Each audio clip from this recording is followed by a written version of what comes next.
Hey folks, today is Friday, December 5th, 2025. As usual, my name is Jake Baldino, here to talk about all the video game news that has been going on this week. There's quite a bit of stuff, a lot of new game announcements, but the first thing, kind of an update from last week around memory shortages, RAM prices going up. Last week, we talked about this happening with, the rise of AI and AI buying up a lot of chips and parts, leading to RAM shortages, prices going up. And the question was, is this going to affect consoles? With some inside sources saying that console manufacturers, specifically Xbox, are going to have to reckon with this sooner rather than later. But now we have a little bit of an update to that might affect PC gaming. And if you build PCs, me personally, I just built a new PC.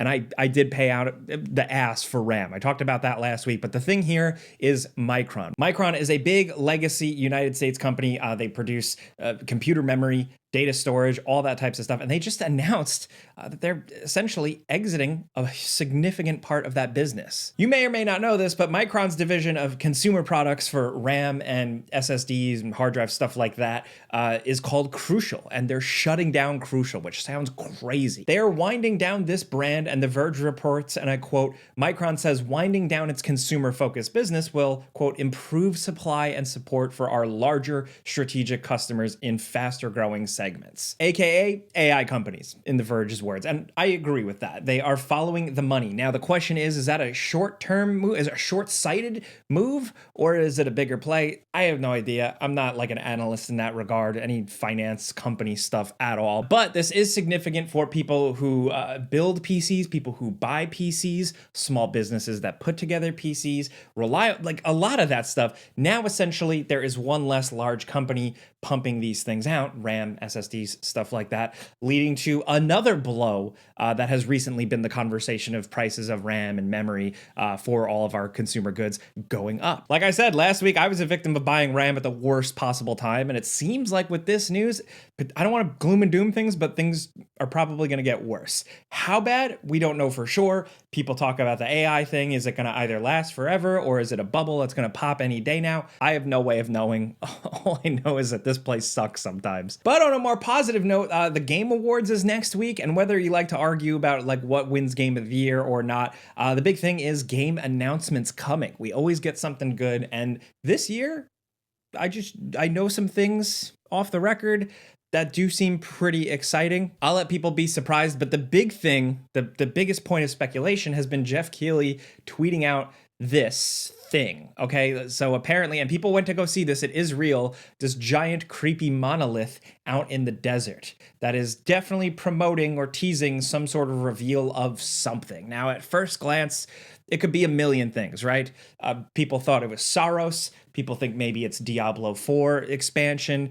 But a lot of people also think maybe Elder Scrolls something, pointing to the way some of the creatures look, the armor, also the fact that there is a tower that is very similar to this in Elder Scrolls Online. Me personally, as soon as I saw that thing that looked like a Daedrith, I was like, oh, that's Elder Scrolls.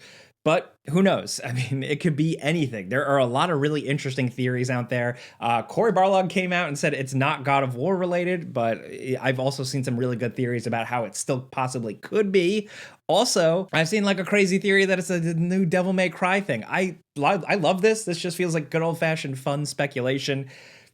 I could be totally wrong. My money is just kind of leading on the Elder Scrolls thing, gut feeling wise, because that thing looks like a Daedrith, like straight up. But aside from that, Bethesda doesn't typically do things like this, and it feels like Elder Scrolls 6 is still a really long ways away. I don't know for sure. Whatever, it's fun not knowing for sure. Everybody feels like they have their definite absolute thing, but who knows, man? Either way, hopefully we hear something good and something that's actually worth the hype. Hopefully it's not like a free-to-play mobile game or something like that. Hopefully it's like a real substantial thing we can chew on. Hopefully it's a good reveal at the Game Awards, which is next Thursday, December 11th, and I'll be there. So maybe I'll see some of you there if you go. No, I'm not going to be on stage or anything, but I'll just be hanging out. The other big thing I wanted to talk about this week is a surprising amount of game announcements have trickled out. We've got the reveal of 10-ish new games here that I'm going to run off for you. If you want to check them out more in depth, all of the trailers and everything will be linked in the description down below, but maybe it's a lot of games trying to get out there before all the big Game Awards reveals.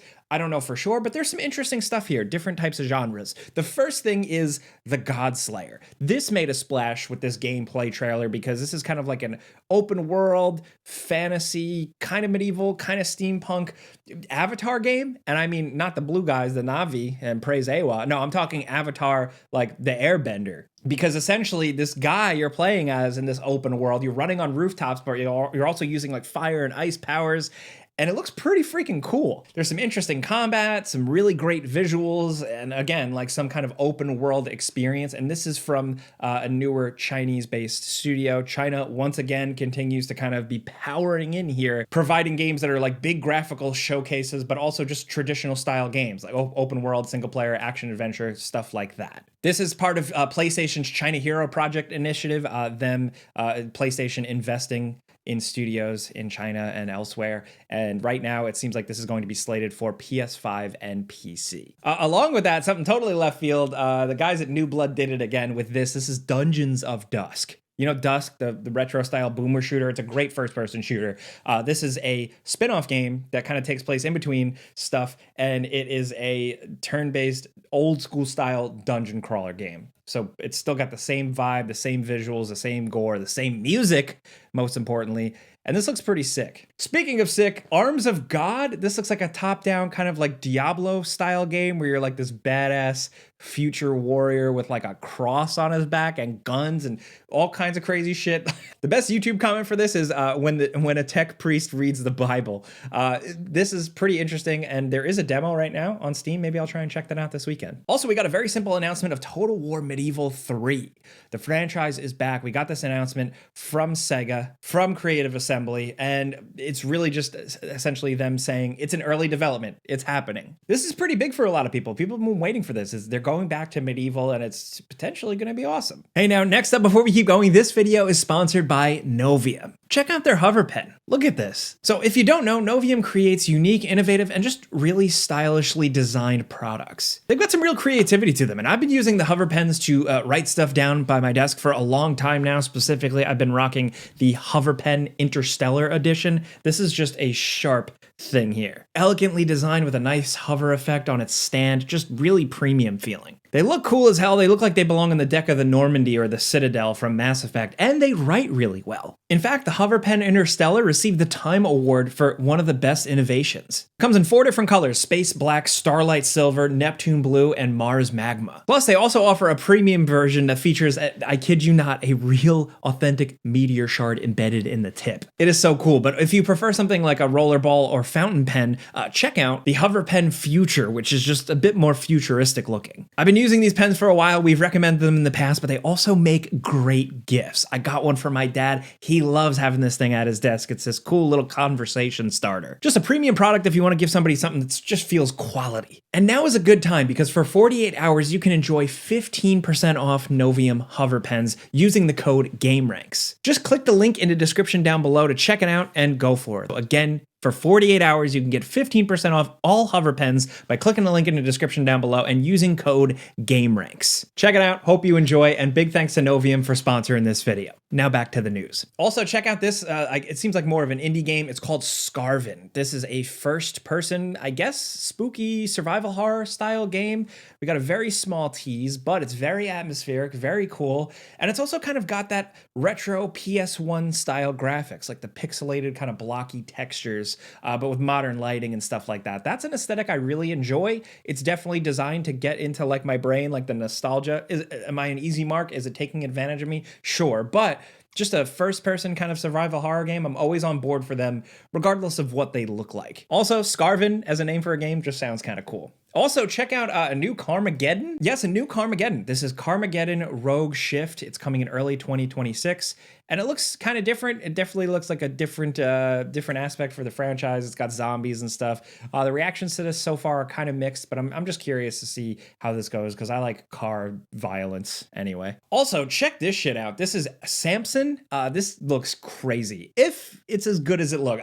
I look at a trailer like this sometimes and I think it's too good to be true, but it's from development studio Liquid Swords, a new studio that you may have seen was in the headlines not too recently because of layoffs, but it is important to note that it was founded by like one of the leads behind Avalanche. So there is some significant moxie behind that. Like that is definitely interesting. And this looks like a big old cool adventure, a Grand Theft Auto cinematic style thing where you're an older dude on the run, doing crime, punching dudes. The graphical fidelity, the detail here is insane. And the Steam page details a lot of very interesting, very ambitious concepts in terms of how this city works, how you play, and how they're not quite saying it's just an open world crime game. It seems like it's trying things a little differently, but either way, this does look kind of cool. You got car chases and a lot of fisticuffs, and it kind of reminds me of like the Mad Max game, but like in a city. If you could do something like that, I'm in. The full title is SAMSON, a Tindleston story. So that's say that 3 times fast, but no release date yet other than that it is coming soon on PC. Also,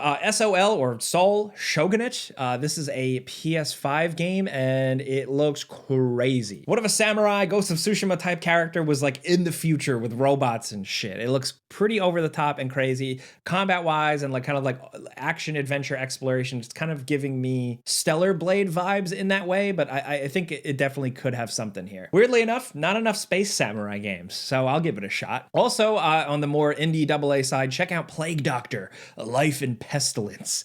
This looks cool. People love Plague Doctor shit. Every time I buy a Halloween costume, I always see people with the Plague Doctor mask. It's iconic, but this seems like a really creative game from not only just like a gorgeously rendered little town that you come into, but you're tasked with keeping this town healthy. And the town changes depending on how you do, falling apart from a brutal plague or flourishing. You could build out your own doctor's office. It looks like you're going and you're harvesting crops, you're mining things, and you're kind of just generating medicines yourself. I don't know. This could be like a fun simulator style game. Also, holy shit, you want to talk about a game for me? Starship Troopers Ultimate Bug War. We got Johnny Rico back, which makes me feel really old seeing him like this, but announcing this new game in character. And it is a kind of retro style, throwback style first person shooter where you're blasting bugs. It's got a little bit of that PS1, early PS2 aesthetic, and I am really into that.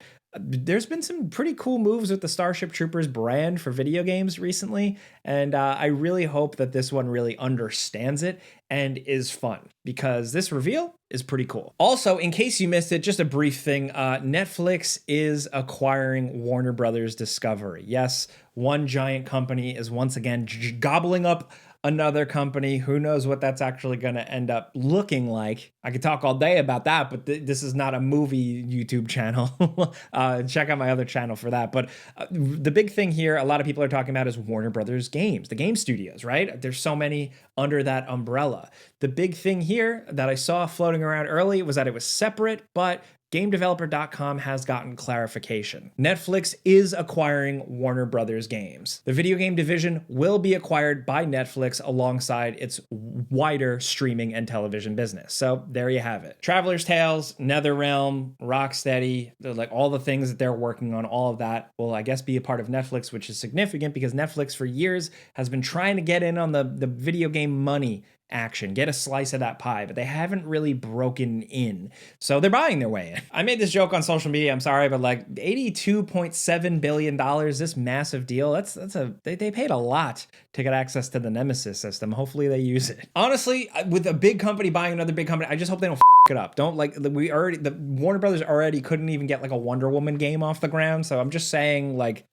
we'll see what happens. But in terms of video game releases this week, we did have some good stuff. Rockstar released Red Dead Redemption 1 again, now on PS5, Switch 2, Xbox Series X and S, like with some HDR and little things here and there. It's a free update if you already have it. Chances are you already do. It's always nice to replay that game. Also, I did a before you buy on Marvel Cosmic Invasion. This is the next retro style beat 'em up game from the people behind TMNT Shredder's Revenge, and it's cool. It's simple, it's short, maybe if you get it on sale, but if you like these kind of co-op fun beat 'em up games and you like comic books like I do, this was nice to play through. Also, if you're a sicko, Elden Ring Night Rain got new DLC with the Forsaken Hollows.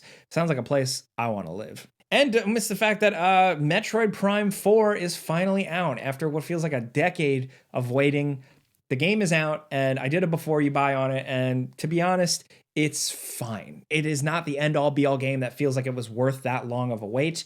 It's got some flaws. You can see the cracks. You can see the development trouble here. That being said, it's kind of more like a comfort, very familiar style Metroid Prime game with some flaws. I had fun playing through it, but my critical brain could see where the issues lie. For me, my favorites are still right now Samus Returns and Metroid Dread. The 2D Metroid thing should just keep going. Either way, though, if you're checking this out, if you're playing through this weekend, let me know. Also released this week in terms of long-awaited games, Routine. This is a PC first-person shooter horror / walking sim game with really cool sci-fi elements, a really good visual look to it. It's pretty short. Falcon and Eric did the Before You Buy for that. They enjoyed it enough. So yeah, a lot of stuff to play this week. A lot, like it's just a busy year with releases, honestly. So let me know what you think in the comments about all the stories we talked about, all the new game reveals, and also what you're currently playing. That really helps us kind of figure out top 10s and lists and stuff like that, because we shape them around what you guys are actually playing and commenting. So let us know, but let's talk about anything in the comments at all in the news. You can also find me on social media at Jake Baldino. I got to get back to work. Because there are still more games coming out that we got to talk about, believe it or not. Small things. But then, yeah, see you at the Game Awards next week. Thank you for watching. All I ask of you now at this point is just have a great weekend. Be safe. I'm Jake Baldino. Pizza's on me. See ya.